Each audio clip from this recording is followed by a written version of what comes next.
save a little bit of time, I'm not actually going to untie anything, unless you guys want to, if somebody wants to here in a minute, we can.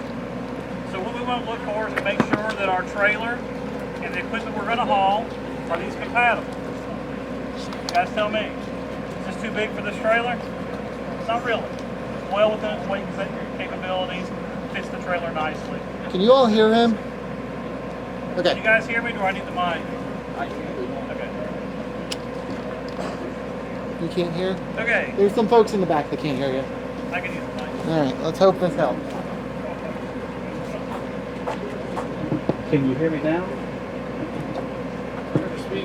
So starting at the back, we want to make sure that we have our attachment lowered as low as it'll go. Preferably if you can get it lower than the roof line, that's great. That means you're going to be within your specs as far as not being over 13.6. We're going to get it lowered to the deck. Most of the state laws and the federal laws says that you have to lower implements to the deck and secure them. So we've done that. Securement point here. It doesn't have to be anything fancy, as long as it goes across it and secures it. That's all you have to do. Everything meets our grade 70 West Virginia DOH platform here. We've got grade 70 chain over grade 70 binders.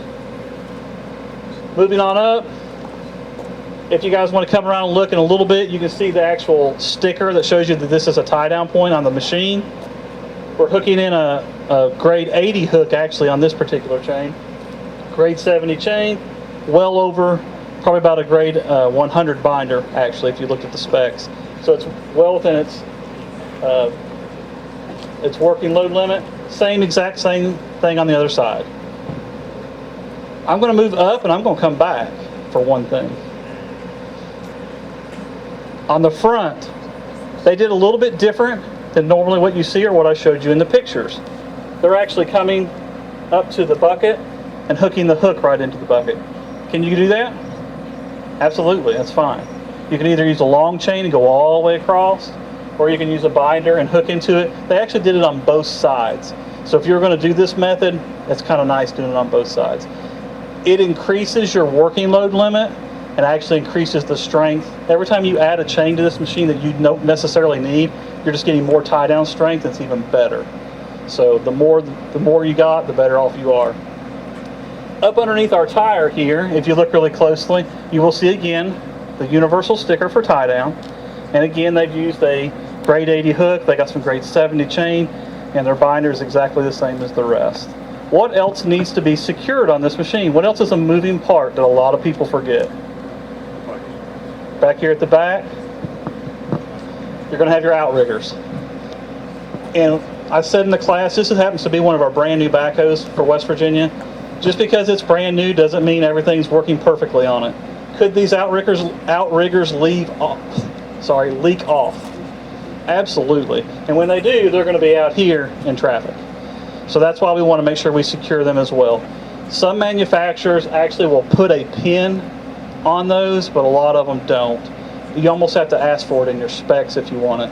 But what we do here, they've just taken a regular strap and hooked it to the lip of the outrigger. Personally, I would have came up here with it, but they've hooked it here on both sides, and they've cranked them together so it's impossible for it to leak away. Or that's the goal anyway. So this load actually, as far as it's loaded on the trailer, it should be perfectly fine and legal, and should be pretty stable going down the highway. A couple more things we'll check. We want to make sure our air lines are connected properly. Our hooks are crossed, hooked up. Our lights are all hooked up properly. And we want to make sure, what do we have in here right here? An actual hitch pin, not a welding rod.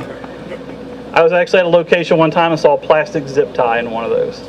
And I was like, oh, I don't even care if that's a good zip tie, that's not enough, right?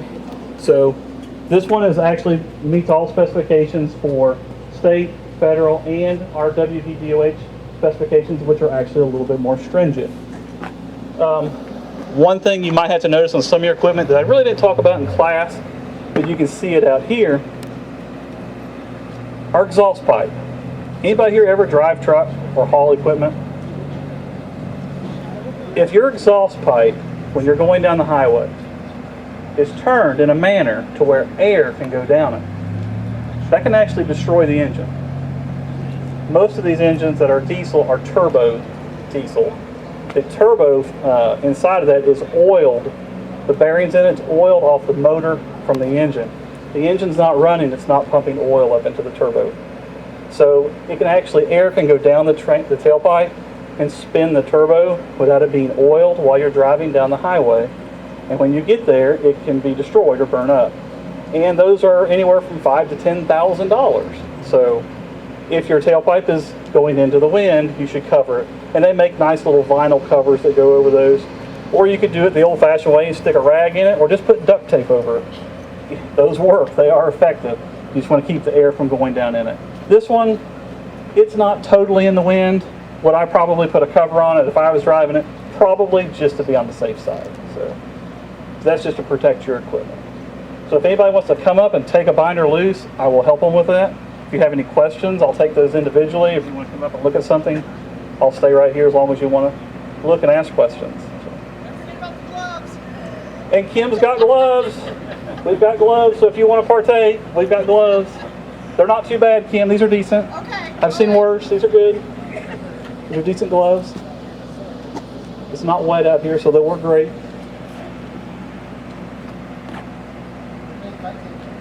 Okay. Yeah, come on. Those gloves are like next level. All right, well, I'm going to hand off the mic then.